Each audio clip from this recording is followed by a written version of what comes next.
हरे कृष्णा।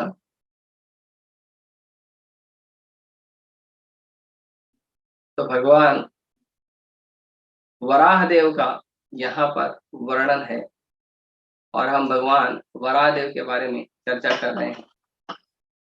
भगवान का श्रीमद् भागवतम में भगवान के कई सारे लीलाओं का वर्णन हुआ है और अद्भुत अद्भुत लीलाएं हैं। अगर भगवान के जितने भी लीलाएं हैं उनको समझने का प्रयास करेंगे तो ये बड़ा मुश्किल है हम अपनी बुद्धि से। भगवान की लीलाओं को भक्तों के द्वारा ही समझा जाना चाहिए।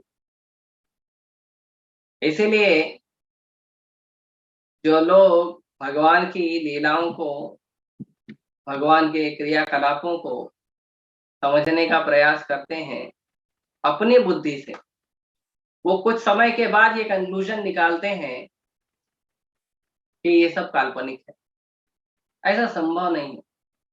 आप देखिए, जब लोग मूवी वगैरह बनाते हैं या सीरियल्स बनाते हैं तो उसमें बहुत सारा वो लोग एनिमेशन डालते हैं या ऐसा कुछ करते हैं, क्योंकि भौतिक दृष्टि से और भौतिक समय में, खासकर इस समय में, ये सब चीज संभव नहीं है कि जो भगवान के क्रियाकलाप हैं, जो भगवान के भक्तों के क्रियाकलाप हैं, वैसा प्रदर्शन हो सके। ये संभव नहीं, भौतिक दर्शन से नहीं दिख सकता। तो उन लोगों को लगता है कि हम लोगों को तो सीरियल में और मूवी में हम लोग को एनिमेशन डालना पड़ा, लेकिन ये जो ओरिजिनल है ये तो संभव ही नहीं है। जैसे रामायण और महाभारत कई सारे सीरियल आए हैं, है ना। विष्णु पुराण एक सीरियल आया था, उसके अंदर भगवान वराह का वर्णन आया है। तो ये सारी चीजों में उन लोगों ने क्या किया, बहुत सारा एनिमेशन डाला, बहुत सारा, बहुत मेहनत किया उन्होंने, ऐसा लगने के लिए कि ऐसा हुआ था। तो वो समझते हैं कि ये तो संभव नहीं है, ठीक है, काल्पनिक है, लोगों को अच्छा लगता है, इसके लिए हम दिखा देते हैं। इसीलिए कई बार उसके अंदर वो लोग मसाला मिक्स कर देते हैं। ये बात सच नहीं है, उसके अंदर मसाला डाल दिया जाता है, क्योंकि उनकी परिकल्पना में ये चीज आती ही नहीं है।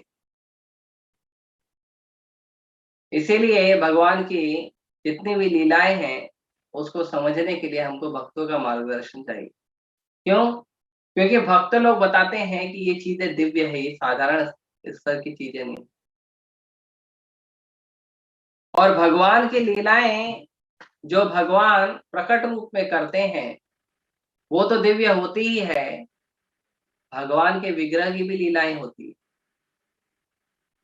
पर क्योंकि लोग भगवान के विग्रह को मूर्ति समझते हैं,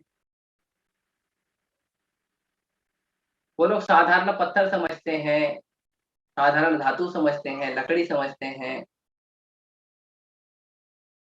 तो उन्हें लगता है कि ये सब जो है सब काल्पनिक है, कुछ उनके अंदर श्रद्धा है, उसके अनुसार कर रहे हैं। क्यों? क्योंकि समझ में नहीं आता। आप बताइए, कोई एक ऐसा, कोई भी ऐसा व्यक्ति जो जब प्रकट हुआ तो प्रकट होते समय नाक के छिद्र से निकला, ब्रह्मा जी को छींक आई और भगवान वरादेव ब्रह्मा जी के नाक से बाहर आए। और देखते ही देखते वो इतने विशाल हो गए कि ब्रह्मा जी का आकार तो छोड़ दो, ब्रह्मा जी के लोक का आकार तो छोड़ दो, वो कई लोकों के साइज को भी उन्होंने मात दे दिया। इतने विशाल हो गए, इतने बड़े हो गए और एकदम कठोर, जैसे विशाल कोई पर्वत आ गया हो जो कई लोगों के साइज के बराबर का हो, इतने विशाल हो गए। और रूप क्या है? रूप एक शुकर का है। ब्रह्मा जी समझने में देर नहीं लगा कि ये स्वयं भगवान है और कोई हो ही नहीं सकता, क्योंकि भगवान स्वयं भगवान के अलावा ऐसा अद्भुत कार्यकलाप कोई नहीं कर सकता। अगर कोई कर सकता है तो वो है स्वयं भगवान और कोई नहीं। तो ब्रह्मा जी ने स्तुतियां करना शुरू कर दी। ब्रह्मा जी को स्तुति करते देख सारे देवी देवताओं ने भी स्तुतियां करनी शुरू कर दी, परम भगवान की स्तुतियां। पिछले श्लोकों में आपने पढ़ा होगा कि किस तरह से भगवान को बहुत सारे स्तुतियों का जो है भेंट दिया जा रहा था। बहुत सारे देवी देवताओं, गंधर्व, किन्नर, चारण, है ना, तो इन लोगों ने किया और भगवान ने उनकी स्तुतियां स्वीकार भी की। ऐसा नहीं है कि भगवान वराह के रूप में आए तो वो अपना भगवत्ता का जो भाव है वो छोड़ दिया, नहीं। भगवान कभी भी आते हैं तो वो स्वयं भगवान ही रहते हैं। कृष्णा बुक में जब पूतना का वध हुआ, जब पूतना का भगवान ने स्तनपान करके उसके प्राण पी लिए, वहीं पर आप देखेंगे प्रभुपाद जी लिखते हैं, here is the supreme personality of God है। यहाँ पे है पूर्ण पुरुषोत्तम भगवान। कैसे पूर्ण पुरुषोत्तम है? हालांकि है तो वो छोटे से बच्चे, 6 दिन के बच्चे हैं, लेकिन फिर भी वो भगवान है। और प्रभुपाद जी आगे लिखते हैं कि भगवान को भगवान बनने के लिए किसी योग और तपस्या की जरूरत नहीं है। भगवान हमेशा भगवान रहते हैं। भगवान छोटे से 6 दिन के बालक भी हो तो भी वो भगवान ही रहते हैं, और भगवान विराट रूप के रूप में खड़े हों अर्जुन के सामने तो भी वो भगवान रहते हैं। अब मनुष्यों की परिकल्पना देखिए कितनी शूद्र है कि अर्जुन ने भगवान को रिक्वेस्ट किया, भगवान अपना विराट रूप दिखाइए, तो भगवान ने दिखाया। कुछ लोग हैं बड़े बड़े साहित्यकार, राजनीति वाले, कुछ कहते हैं कि कुरुक्षेत्र की युद्ध भूमि में ना अलग से काल आ गया था। वो कृष्ण के अंदर से काल बोल रहा था। तो जो वर्णन हुआ है 10वें अध्याय में भगवद गीता के, वो कृष्ण नहीं बोल रहे थे, वो तो काल बोल रहा था। क्योंकि वो इस बात को समझ भी नहीं पाते हैं कि स्वयं कृष्ण है जो अनंत है। छोटे बच्चे के रूप में भी वो स्वयं भगवान है। जब उन्होंने यशोदा मैया को अपना मुंह दिखाया मिट्टी खाते समय, तो भी उन्होंने विराट जगत का दर्शन करा दिया। जब यशोदा मैया भगवान के दांत चेक कर रही थी कि देखो दांत आया कि नहीं छोटे बच्चे का, तभी भी यशोदा मैया ने वही देखा, विराट रूप देखा, पूरा विराट जगत भगवान के मुख के अंदर। भगवान हमेशा भगवान होते हैं। साधारण मनुष्य के रूप में प्रकट होकर भी भगवान अद्वितीय लीलाएं करते हैं। जन्म कर्म चमे दिव्यम एवं यो विति तत्वतः त्यक्त्वा देहम पुनर्जन्म नैति मामेति सुअर्जुन। भगवान का जन्म और भगवान का कर्म जो है वो दिव्य होता है। हम भगवान की कोई भी लीला चर्चा करें तो इस बात को स्वीकार करके लीला को चर्चा करना चाहिए। ये पहली बात तो ये लीलाएं जो हमें मिली है, ये हमें हमारे आचार्यों की, भगवान के शुद्ध भक्तों की कृपा से प्राप्त हुई। दूसरा, ये जो लीलाएं हैं, ये लीलाओं का जो वर्णन है वो शुद्ध भक्तों ने किया है, क्योंकि वो दिव्य स्तर पे हैं और ये लीलाएं भी दिव्य स्तर पे है। इसीलिए केवल वही कर सकते हैं, हमको उनका तो प्रसाद के रूप में प्राप्त हुआ। यहाँ पर जब वर्णन कर रहे हैं तो वर्णन करते समय बताते हैं कि भगवान ने अपना शरीर को बहुत विशाल कर लिया और उनकी स्तुति की जा रही है। बहुत सारे जो देवी देवता हैं वो उनकी स्तुति कर रहे हैं। आगे बताते हैं कि भगवान है, उनसे ही प्रकाश आया है। असोहम अपसु कौन्तेय प्रभास्मि शशि सूर्ययोः। ये जो ब्रह्मांड है ये एक बंद नारियल की तरह है। नारियल देखा होगा आपने, नारियल के अंदर अंधेरा रहता है, पूरी तरह से पूरा गोल कवरिंग रहेगा, उसके अंदर अंधेरा रहता है। कोई भी गोल चीज देखिए आप, उसके अंदर अंधेरा रहता है। जैसे ये ब्रह्मांड जो है ना, ये ब्रह्मांड 8 कवरिंग से बना है। धरती, अग्नि, जल, वायु, आकाश, मन, बुद्धि, अहंकार, 8 कवरिंग है। ये 8 कवरिंग का लेयर का एक ब्रह्मांड बना हुआ, उसके अंदर अंधेरा है। तो ये अंधेरा उजाले में कब बदलता है? जब भगवान इसमें दिखते हैं। कैसे देखते हैं भगवान? भगवान का एक आंख है सूर्य, एक आंख है चंद्रमा।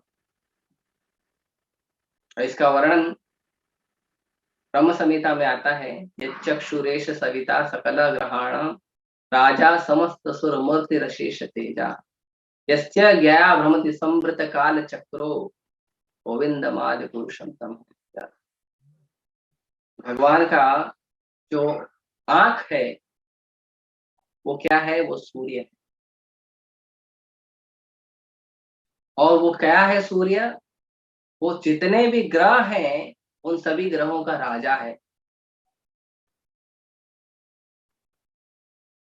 और बहुत उसमें तेज है, अशेष तेजा। और जिसकी आज्ञा से जो काल चक्र है वो परिणित होता है। सूर्य सुबह आता है, रात में चले जाते हैं। नहीं, सूर्य तो भ्रमण करते रहते हैं, जाते नहीं है कहीं। तो वो भ्रमण करते रहते हैं और उनके भ्रमण से दिन और रात से हमारे जीवन का काल चक्र चलते रहता है। ये है सूर्य। भगवान की जो दोनों आंखें हैं उससे इस ब्रह्मांड में लाइट आती है। ये तो ब्रह्मांड अंधेरा है। और तो और लोग बहुत अहंकार करते हैं, कहते हैं तुम भगवान की इतनी बात करते हो, दिखाओ भगवान, है ना। तो विज्ञान के अनुसार अगर हम आध्यात्मिक विज्ञान के अनुसार समझने का प्रयास करेंगे तो ये जो आंख है ना हमारी, ये आंख के जो अधिष्ठाता देवता है वो भी सूर्य है। हमारे शरीर में जो अलग अलग अंग लगे हुए हैं ना, ये अलग अलग अंग जो है ना किसी न किसी देवी या देवता द्वारा कंट्रोल किए जाते हैं। तो हमारी आंख जो है वो सूर्य से कंट्रोल होती है। सूर्य देव की कृपा से सभी लोगों को दृष्टि मिलती है। आंख होने के बावजूद भी यदि सूर्य का उजाला नहीं है तो हम देख नहीं सकते। कोई कहेगा ये जो लाइट वगैरह है, सूर्य नहीं रहता तो हम लाइट जला लेते हैं। हाँ, ये लाइट क्या है? बिजली क्या है? ये सूर्य की शक्ति का ही रूपांतर है। नहीं तो कैसे देखोगे आप? कहाँ से लाओगे बिजली? हाँ, पवन चक्की चला के, बांध के ऊपर पानी का चक्की चला के कहाँ से लाएंगे? तो सूर्य की शक्ति का जब रूपांतरण होता है तब प्रकाश जो है, ये जो लाइट वगैरह बना है ये उससे आता है। सूर्य अग्नि देता है और ऊष्मा देता है और प्रकाश देता है। ये दो चीज सूर्य देता है। तो ये कहाँ से आता है? ये भगवान से आ रहा है, भगवान दे रहे हैं, ऐसा ही नहीं आता। आगे भगवान का जो शरीर है वो बता रहे हैं वो क्या हो गया है। वो टॉप मोस्ट प्लैनेट ब्रह्मलोक से लेके सत्यलोक तक, वहां तक फैल गया। अगर एक पृथ्वी के ऊपर कोई बड़ा सा जीव आ जाए, जैसे कई बार लोग मूवी में दिखाते हैं डायनोसर का, डायनोसर है, किंग कॉन्ग है ना, बहुत सारे चीज दिखाते हैं। मैं तो देखा नहीं इतना मूवी वगैरह, वो बताते हैं लोग तो थोड़ा पता चल जाता है। तो डायनासोर है, किंग कॉन्ग है, बड़ा विशाल रहता है, तो बहुत एडवेंचर होता है, बहुत एडवेंचर होता है। यहाँ पे ओरिजिनल वरा रूप है, कोई जरूरत नहीं डायनासोर किंग कॉन्ग। हाँ, इतना विशाल। हाँ, वो डायनासोर किंग कॉन्ग तो एक धरती के ऊपर थोड़ा सा जंपिंग का कार्य कर सकता है। भगवान वरा रूप तो पूरे ब्रह्मांड में कर रहे हैं। उनको धरती का जल कम पड़ जाएगा क्रीड़ा करने के लिए। इसीलिए जब भगवान अपने शरीर को हिलाते हुए और गर्जना करते हुए जब कूदे हाथी की तरह मतवाले होकर, तो कहाँ कूदे? गर्भोदक सागर में। गर्भोदक सागर में लेके गया था पृथ्वी को हिरण्याक्ष। तो भगवान वहां गए। पृथ्वी का और दूसरे दूसरे जितने भी ग्रह हैं, उसका जल तो कम पड़ जाएगा। अब पृथ्वी कितनी बड़ी, पृथ्वी इतनी बड़ी है, बॉल जैसी, भगवान के दाढ़ों पे आ गई। यहाँ पे ओरिजिनल पर्सनालिटी। जितना भी इमेजिनेशन करते हैं, ये सब करते हैं, सब शास्त्रों से ही उठाते हैं। आपके शास्त्रों से उठा के काल्पनिक कहानी बनाकर आपको परोसा जाएगा और बाद में कहा जाएगा आपके शास्त्र काल्पनिक। मनुष्यों में प्रवृत्ति होती है ना, 4 प्रवृत्ति होती है। पहला, उसकी इंद्रियां अपूर्ण है। दूसरा, क्योंकि इंद्रियां अपूर्ण है इसीलिए वो भ्रम में पड़ता है। अब भ्रम में पड़ता है तो गलती करता है, और गलती करता है लेकिन अहंकार है, बता नहीं सकता सीना चौड़ा करके कि मैंने गलती किया है, मैं स्वीकार करता हूँ। गलती कर तो इसको धोखा देता है। तो आजकल के जो मनुष्य हैं, जितने भी बॉलीवुड, हॉलीवुड, टॉलीवुड मूवीज बना रहे हैं, वो लेते हैं शास्त्रों से। लेते हैं, आता है कहां से? शास्त्रों से। शास्त्रों से लेके मूवी बनाएंगे, अरबों खरबों कमाएंगे, और उनका कोई तो भी एक्टर, डायरेक्टर, और कोई तो भी सिंगर जो भी है XYZ, थोड़ा पैसा कमा लेंगे, कुछ नोटों के बंडल आ जाएंगे। कल मैं प्रभुपाद जी का लेक्चर सुना था, प्रभुपाद जी बोलते हैं, what is this currency? Bunch of papers. तो कुछ पंच ऑफ पेपर कमा लेते हैं, तो भगवान की भगवत्ता को, जिसके परिकल्पना के आधार पे उन्होंने मूवी बना के पैसा कमाया, उसी परिकल्पना को, उसी आधार को वो क्या कहते हैं? बोलते हैं ये सब झूठ है।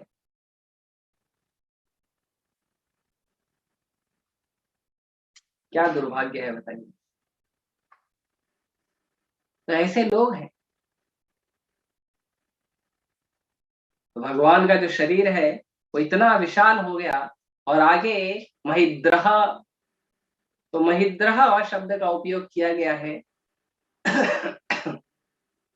महिद्रह शब्द का उपयोग किया गया है कि उन्होंने धरती को धारण किया। भगवान वरादेव गए, और सबसे पहले भगवान वरादेव सबसे पहले प्रयास किए ढूंढने का कि धरती कहाँ है। हिरण्याक्ष तो भगवान को लेना देना भी नहीं। अभी आगे आएगा, आप देखेंगे भगवान हिरण्याक्ष से फाइटिंग कर रहे हैं, और क्या फाइटिंग है। ऐसा वर्णन जो फाइटिंग का हुआ है, अगर आप अपने उसको रीडिंग करते हुए उसको विजुलाइज करोगे ना, तो पूरे दुनिया में आज तक ऐसी मूवी बनी नहीं है। बाहुबली भी नहीं बनी। जितनी भी मूवी होती है ना, उसका बहुत ज्यादा पोस्टर लगा रहता है बाहुबली का। कोई मूवी ऐसा आप देखोगे भी नहीं, ना कोई एनिमेशन से ऐसा डाल सकता है। क्या वर्णन है, इतना जो विविध वर्णन है उसका, वो जबरदस्त फाइटिंग होगा। लेकिन प्रभुपाद जी तात्पर्य में लिख रहे हैं भगवान खेल रहे हैं उनसे। कैसे प्रमाणित होता है भगवान खेल रहे हैं? प्रमाणित होता है जब भगवान ने फाइनली उनका वध कर दिया। कैसे वध किया? तो ब्रह्मा जी आके बोले, हे प्रभु, अभी दक्षिणायन आ रहा है, असुरों की शक्ति पड़ जाएगी, ये असुर शक्तिशाली हो जाएगा, तो ये ज्यादा हावी हो जाएगा, मार दो इसको। भगवान लोग के एक कान के नीचे मारे, खत्म। अरे जब आपको एक कान के नीचे मारे थे, खत्म हो सकता था, तो इतना देर क्या कर रहे थे? खेल रहे थे, वीर रस का आस्वादन कर रहे थे भगवान। है ना, एक रामायण जो जो रामायण सीरियल आता है, कई लोग स्टेटस वगैरह पे लगाते हैं ना छोटा छोटा क्लिप। तो उसमें एक स्टेटस मैंने देखा, उसमें आया था वर्णन, जब तक चाहे खेल करे, जब चाहे राम करे संहार। ये वर्णन है। भगवान कंस से, रावण से, हिरण्यकशिपु से, हिरण्याक्ष से लड़ते थोड़ी हैं, वो खेलते हैं। जैसे प्रभुपाद जी उदाहरण देते हैं कि जैसे कोई पिता अपने बच्चे से वीर रस का आस्वादन लेता है, वो बच्चा एक जोर से मारता है, पिताजी बोलता है बहुत जोर से लग गया। वो नाटक करते हैं, हाँ मुझे जोर से लग गया, तुमने जोर से मार दिया। तो ये खेलते हैं भगवान। भगवान कौन है? महिद्रा है। वो पूरे पृथ्वी को एक टेनिस बॉल की तरह अपने दांत के ऊपर रख सकते हैं। भगवान गए पृथ्वी ढूंढने, सबसे पहले जीवों का ध्यान रहता है भगवान। इसके लिए भगवद गीता में जो श्लोक है, भगवान के अवतरण के 3 कारण दिए गए हैं। सबसे पहला कारण है परित्राणाय साधूनां, साधुओं की रक्षा की जाए, जीवों की रक्षा की जाए। सबसे पहला कार्य भगवान का वो। असुर को मारना वो सेकेंडरी है, वो फर्स्ट नहीं है। भगवान को कोई असुर को मारने की जरूरत नहीं है। असुर को क्यों मारने आते हैं? क्योंकि असुर जो है वो डिस्टरबेंस करता है धरती पे। असुर जो है वो साधारण जीवों को कष्ट देता है। अगर असुर पैदा हो और अपने आसुरी कार्य ना प्रकट करे, अपने आसुरी कार्य अपने तक ही सीमित रखे, अपना ही जीवन खराब करे और किसी जीव को तंग न करे, तो भगवान आएंगे ही नहीं। क्यों आएंगे भगवान? जरूरत ही नहीं है भगवान को। वो अपना जीवन खुद ही खत्म कर रहा है, खराब कर रहा है, जाने दो। बाद में नरक में मिलेंगे यमराज जी के पास। तो भगवान सबसे पहले दृष्टि किए पृथ्वी का, पृथ्वी को ढूंढे, पृथ्वी को अपनी दाढ़ों पे उठाए और उसे ले आके जल के ऊपर अपनी शक्ति से उसको स्थिर किए। उसके बाद युद्ध शुरू। उसके बाद जो हिरण्याक्ष है भगवान को ललकारने लगा, चिढ़ाने लगा, और बहुत वर्णन है। और इसमें तो ऐसे ऐसे डायलॉग है ना, एकदम मूवी जैसे डायलॉग है एकदम। भगवान भी ऐसे ऐसे डायलॉग मारते हैं एकदम, जैसे आजकल मूवी में डायलॉग मारा जाता है।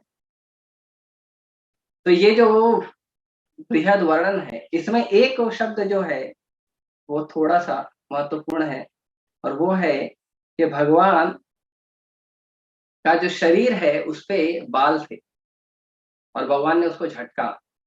तो जब भगवान बाल झटके थे तो वही बाल जब धरती पे गिरा तो वो है कुशाग्रास। जो कुश घास होता है ना, वैदिक अनुष्ठानों में इसके उपयोग किया जाता है। और उसकी खासियत ये है कि उसको कहीं भी आप छोड़ दो, मिट्टी में जरा सा मिल जाएगा, वो वहां पे नया पेड़ बना लेगा। तो प्राचीन बरही जब यज्ञ करते थे तो उन्होंने क्या किया था, वो बहुत सारा यज्ञ करते थे, तो जहां पे वो यज्ञ करते थे वहां पे वो कुछ घास छोड़ देते थे, और वहां पे वो और उग जाता था। तो ऐसे उगते उगते उगते उगते पूरा पृथ्वी जंगल हो गया था, कुशा घास से भर गया था। ये कुशा घास आया है भगवान के शरीर। ऐसे कई सारा वर्णन है। बहुत सारी जो वस्तुएं हैं, जो दिव्य वस्तुएं हैं, इसके अंदर बहुत सारे औषधि गुण हैं। आंवला है, आंवला भी भगवान से प्रकट, भगवान वरादेव से ही प्रकट हुआ। आंवला है, कुछ कुछ घास है, और बहुत सारी जो चीजें हैं जिसमें औषधि गुण बहुत ज्यादा हैं, जो मनुष्य के जीवन के लिए बहुत ज्यादा फायदेमंद है। ये सब भगवान से डायरेक्ट आता है, भगवान की कृपा से प्राप्त होता है।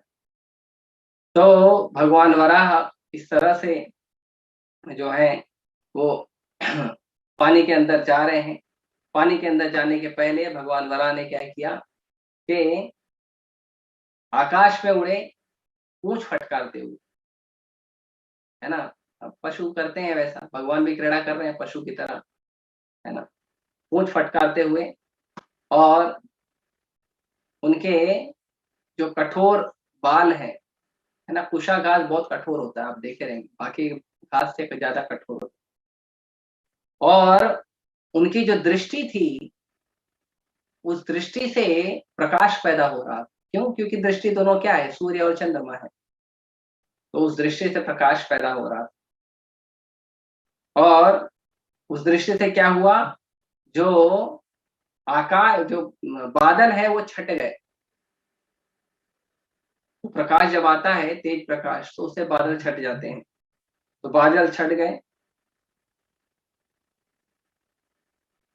और अपने खुरों से वो बादल को हटाते हुए, और उनके जो दाढ़ है, भगवान के दांत, वो दांत चमचमाते हुए दांतों के साथ भगवान ऐसा दिव्य रूप लेकर अब प्रकट हुए हैं। अब भगवान प्रकट हुए हैं, और अब भगवान जो है छलांग लगाएंगे पानी के अंदर, और भगवान अपनी लीला को आगे बढ़ाएंगे। तो इस तरह से ये बहुत सुंदर वर्णन है भगवान का। इसमें शुरुआत में प्रभुपाद जी कहते हैं कि जब भगवान को प्रार्थनाएं की जाती है उनके भक्तों द्वारा, उनके दिव्य क्रियाकलापों द्वारा, तो यहाँ पर उसका कुछ वर्णन हुआ है। तो भगवान के भक्त जो हैं, भगवान के दिव्य कार्यकलापों को समझते हैं। सब लोग नहीं समझ सकते। आप किसी को बोलोगे छोटा सा लाला दामोदर 2 अर्जुन के वृक्ष गिरा दिया, तो वो तो नंद महाराज को नहीं समझ में आया, उनके पिता है जो दिव्य स्तर पे है। तो हम लोग को कैसे समझेगा। बहुत सारी चीजें। एक बार वराह रूप का वर्णन मैं कर रहा था हमारे एक मित्र को, तो उसको मैंने बोला कि पृथ्वी को असुर ने क्या किया था, वो ले जाके उसको समुद्र के अंदर डुबा दिया था। तो उसके समझ में नहीं आया, वो बोला पृथ्वी के अंदर समुद्र है, तो पृथ्वी को कैसे समुद्र में डुबा दिया। तो मैंने बोला अरे भाई, और एक समुद्र है, बड़ा समुद्र है, हाँ, गर्भोदक सागर, उसके अंदर डूबा है। तो समझ नहीं सकते हैं लोग, ये दिव्य कार्यकलाप है। पहली बात तो लोगों को ब्रह्मांड की परिकल्पना भी नहीं पता है। उनको लगता है कि जो पृथ्वी है वो एक बॉल की तरह है, और वो एक अम, जो सौर ऊर्जा का जो सिस्टम होता है, सौर मंडल, वो सौर मंडल में पृथ्वी एक ग्रह है, और एक सूर्य जो है उन सबका ग्रहों का जो है मुख्य स्रोत है, और सूर्य के आजू बाजू घूमते, यही तो पढ़ाया है हमारे भूगोल में, यही पढ़ाया है। इससे ज्यादा कुछ पढ़ाया ही नहीं। और वही पढ़ के 2-2 3-3 4-4 10-10 नंबर के लिए वही रट रट के अब वो छप गया अंदर। इतना छप गया है कि हम उसको स्वीकार ही नहीं कर पाते हैं कि ये जो इतना सुंदर दिव्य भगवान का वर्णन हो रहा है, इतना सुंदर ब्रह्मांड का वर्णन हो रहा है। भक्ति विनोद ठाकुर कहते हैं, केशव तुय्या जगत विचित्र। ये भगवान, आपकी जो सृष्टि है वो विचित्र है, full of colours and variety. लेकिन वो नहीं समझ पाते हैं, उनको लगता है जैसे पृथ्वी मिट्टी मिट्टी का ढेला है, वैसे सारे ग्रह मिट्टी का ढेला है। ये परिस्थिति है, नहीं समझ पाते हैं और कुछ भी स्टेटमेंट जारी करते हैं। अभी एक छोटा सा मैं उदाहरण देता हूँ एक स्टेटमेंट का। अ, जो वैज्ञानिक लोग कहते हैं कि हम अभी चंद्रमा पे पानी ढूंढ रहे हैं, अभी तक ढूंढे नहीं है, चंद्रमा पे पानी ढूंढ रहे हैं। फिर एक 4 दिन पहले एक न्यूज पढ़ा मैंने, उस न्यूज में लिखा था कि जो चीन का जो यान है, अंतरिक्ष यान, वो चंद्रमा के कीचड़ में धंस गया। तो जब पानी ही नहीं है तो कीचड़ कहाँ से आया। पहले तो बोल रहे पानी पता नहीं चला, फिर अब कीचड़ के अंदर यान उसका धंस गया है, कैसे संभव है। और ये बड़े बड़े लोग, बड़े बड़े पैसे वाले फिलोसोफर्स, साइंटिस्ट उसको विश्वास भी कर लेते हैं। तो अंधविश्वासी कौन है? हम अंधविश्वासी हैं कि ये सब बड़े बड़े पोथी पढ़ी पढ़ी जगमुआ वाले लोग बहुत सारा पढ़ लेते हैं, लेकिन उनका इंटेलिजेंस एक्टिवेट होता नहीं है। They can not cross question, they only cross question for the pastimes of Krishna. They only use their intelligence for doing anything nonsense. फिर समाज में गलत काम करने के लिए अपने बुद्धि का उपयोग करते हैं, सही काम करने के लिए नहीं करते। हाईवे बनाएंगे, ब्रिज बनाएंगे, उसके लिए उपयोग करते हैं। क्या जरूरत है हाईवे और ब्रिज का? ना आदमी बहुत तेजी से जा सकता है, तेजी से क्या करेगा जाके? तेजी से जाएगा और घर में बैठ के व्हाट्सएप चलाएगा, फेसबुक चलाएगा, टाइम वेस्ट करेगा, पबजी खेलेगा, स्पीड में जाके ये काम करेगा। और हाईवे और ब्रिज बनाने के लिए क्या काम होगा? हम हजारों हजारों पेड़ काट देंगे। दिल्ली में मैं एक ब्रिज से मैं जा रहा था, तो एक भक्त मुझे बता रहे थे कि ये जो अ, ब्रिज बनाया गया है जिसपे तेजी से गाड़ी दौड़ रही है, केवल इस ब्रिज को बनाने के लिए 50,000 पेड़ों को काटा गया है। बताइए, पूरी कंस्ट्रक्शन कंपनी जो है जिसने वो पूरा ब्रिज बनाया होगा, इंक्लूडिंग गवर्नमेंट जिसने वो टेंडर दिया होगा, ये सब लोग मिल के क्या 50,000 पेड़ लगाए हैं अपने जीवन में, या इनकी पूरी पुश्तें लगाई है? काट तो दिया, अब भोगेगा कौन? अब कोरोना की वजह से लॉकडाउन तो हो रहा है, पोल्यूशन की वजह से और एक लॉकडाउन हो रहा है। क्यों? क्योंकि अपनी बुद्धि का उन्होंने उपयोग किया समाज को दुख देने के लिए। क्यों ये सारे दुख वो समाज को देते हैं? उसका मूल कारण है कि भगवान के ऐसे सुंदर, दिव्य, मधुर लीलाओं का न वो खुद अध्ययन करते हैं और न दूसरों के साथ गुणगान करते हैं। इसीलिए ये सारी परेशानियां आ रही। मनुष्य जीवन के सारे परेशानियों का एकमात्र जो मूल हल है, वो है कि हम भगवान को अपने जीवन में जोड़ दें। भगवान की लीलाओं को, गुणों को, उनके भक्तों को, उसको अपने जीवन में जोड़ दें।